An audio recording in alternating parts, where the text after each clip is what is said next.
So I've never heard the subject of mathematics being described as wonderful, as magical, as numberful, as you have described in your work. Why use these words to describe a subject which has traditionally been quite dry or maybe quite misunderstood? Yeah, so I think for me, the reason why these words are so powerful and so important is that, I mean, I remember even studying, like maybe in year 10, I remember studying George Orwell's 1984. And I remember my English teacher talking about the way in which, you know, this dystopian government had taken control of their population. And one of the key ways they did it was by taking hold of the language that people spoke and you know, giving them newspeak. And when you frame everything in certain terms, that frames the way that you think about things, because we all speak in a language, right? So for me to produce a different association, and you were talking before about changing the narrative, this delightful privilege and opportunity that educators have to rewrite the script for young people, which I think is just astonishing, right? Using words like that are important. You know, you said the word dry. Mathematics is often very procedural. It is the opposite of something which brings out wonder and delight.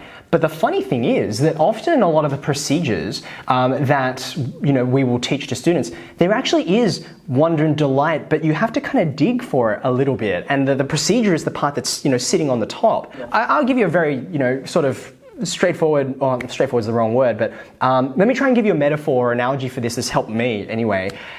Mathematics and all of the procedures that we learn, say for example, the long division algorithm, right? It's like, when you say dry, it's like this is about as dry as it gets, which is why people have made up stories to try and make the process memorable, like, oh, there's a turtle and it sticks out its head and it eats a number and then off it goes.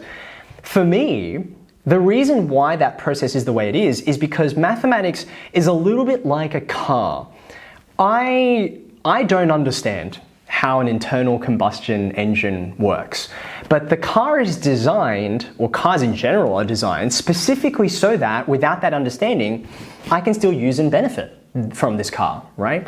Now, mathematics in many ways is like that. It's, you know, there are parts of it that we want to be able to use, and we want a wide group of people, a wide diversity of people to be able to actually get the benefits out of this, but the understanding is another matter. However, I would argue that the understanding brings about wonder. I remember the first time I learned, wait, hold on a second, I can move from A to B because there's a mildly controlled explosion going on underneath the hood of my car every single moment that I'm just pressing down the accelerator. That's astonishing. The engineering and the cleverness that went into that, to me, is phenomenal. And I don't need to know that to be able to get from A to B, but I like knowing that because it helps me appreciate and be, I think that's what all human beings want to do, right? We crave experiences of wonder. So I think for me, that's why I use language like that to say, hey, you know what? This is an experience that you can access. You've so switched off that part of your mind and your heart mostly when you walk into a mathematics classroom, but if you reopen yourself to it, it can be something that you can experience as well. Wow, that's really lovely, and it's really, thank you for expressing the beauty of maths so well. And I just wanted to quickly ask you about the geometry and the patterns in the river delta. I know it's a very random question to ask, but what do you think this teaches us about the role of maths in our lives? Ah, delightful. Okay, so for people who maybe are not, you know, they're hearing you, Matt, say like river deltas and like, what does that have to do with maths?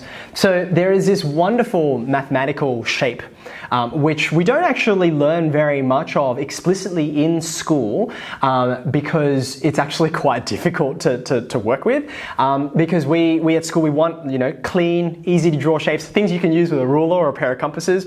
You can't draw a river delta with either of those.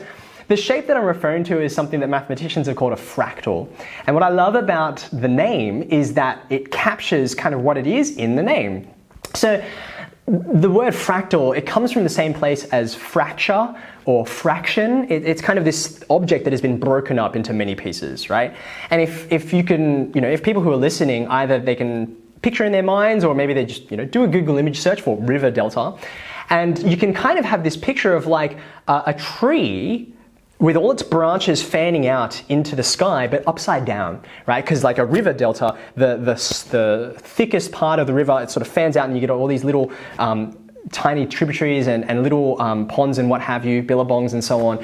And what creates that geometry, and I've already given one example, in a river delta, doesn't just work with rivers. It works with trees, the branches of a tree, the forks in a bolt of lightning, the blood vessels in here I am looking at my wrist, and I can see my blood vessels snaking their way through my hand.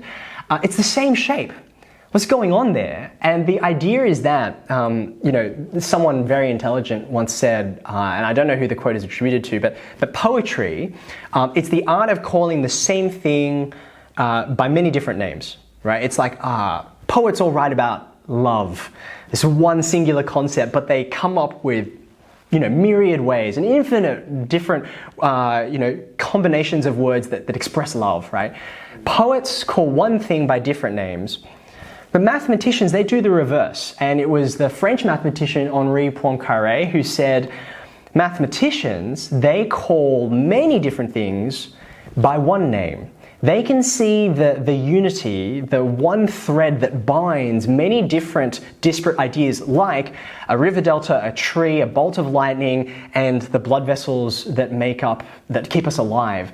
They have this fractal geometry of what we call self-similarity. If you zoom in on one part of a river delta, it kind of looks like the same thing. If you zoom out again and look at it from space, it's the same kind of shape.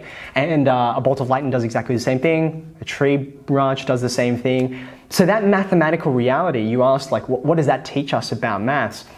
It's that there is this shared DNA, I think, throughout the universe, throughout the cosmos, that mathematics helps us understand and appreciate and wonder at. And that's why I love the subject so much.